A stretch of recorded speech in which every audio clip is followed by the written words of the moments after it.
Hey, what is up guys, it's Sweat here. Today I will be talking about a new patch, King's Raid. But before we go into the video, ladies and gentlemen, if you haven't subscribed yet and want to help my channel out and grow the community even further, go down below, click the subscribe button, and if you like the video afterward, make sure to do that as well. It really helps me out. But without further ado, let's get into the video.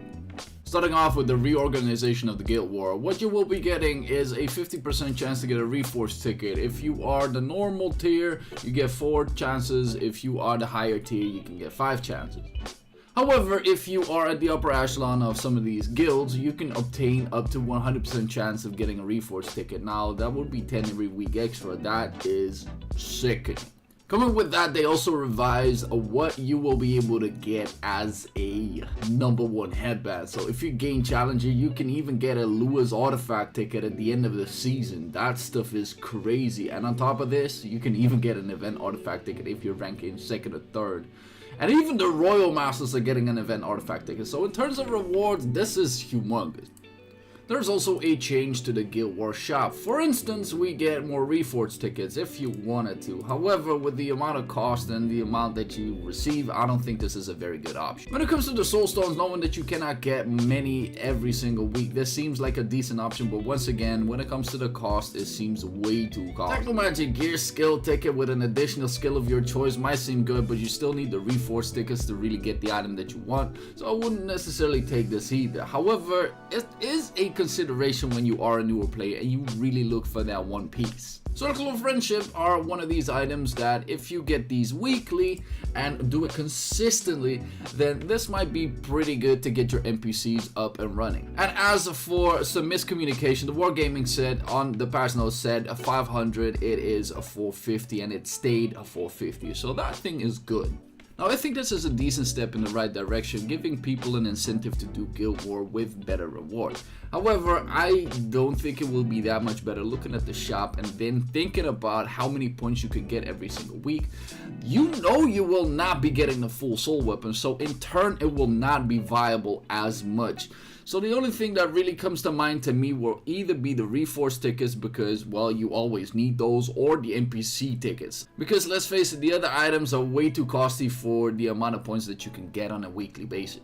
Some improvement conveniences. Adjustment to box drop. We have adjusted the number of box drop by each battle wave. This will improve the motion of picking up a large number of boxes so that the battle is not delayed.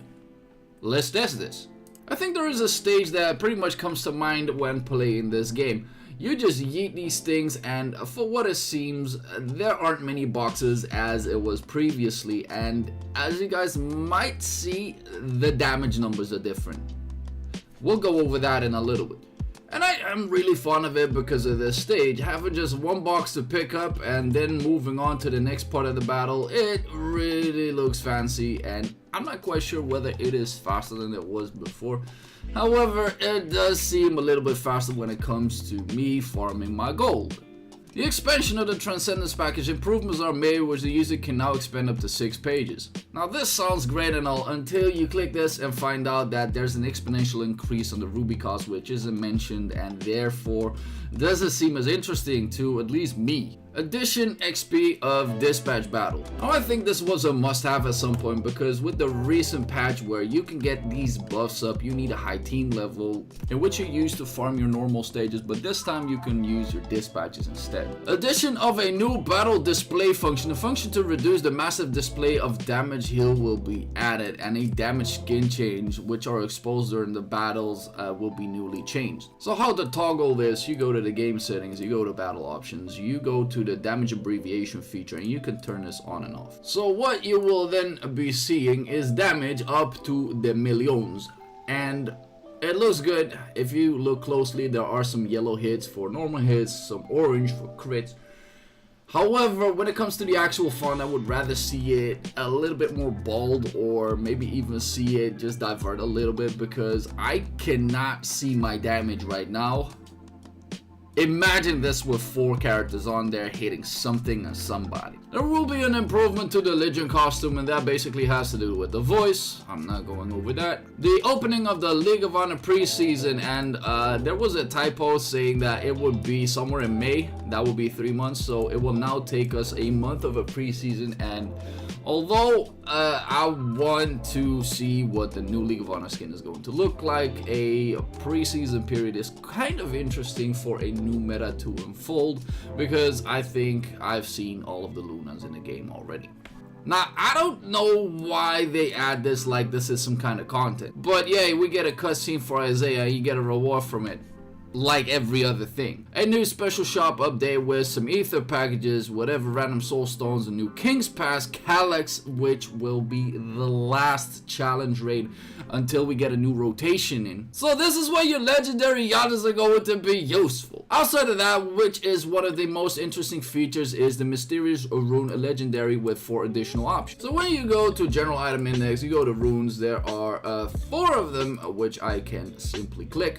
And for what it seems, the attack speed is for weapons, the recovery is on your secondary gear, so you either gotta think about getting yourself crit. If you have that already with like several other characters, this will be great. I do think, however, that this rune is quite interesting when it comes to your eclipse, because obviously recovery will allow you to heal up more for more weight. And then you got some debuff accuracy for the protective armor, aka your primary. I do not think this one is useful at all. But the amount of recovery per second rune for weapons, 75%. I will see balances on this on the maximum MP recovery per second by the minute. You can see yourself having 5 mana bars within a second. I am very curious, however, whether this will be good for Lilia in the longer run too. And obviously, people can imagine like many other. And what I'm curious about, like what other characters would be useful on this? Put it down into the comments, let me know. And that is basically all. I am not quite sure whether I like this patch all that much. The Guild War will have to show whether it is useful or not, but the Guild War season just came to a close, so we will probably have to wait a week or 2 for it to be in an actual effect. So I don't know why they made this change, knowing that I cannot even play it yet. Makes no sense. That being said, put it down into the comments, let me know what you guys think, and if you haven't already, make sure to like and sub, and I'll see you guys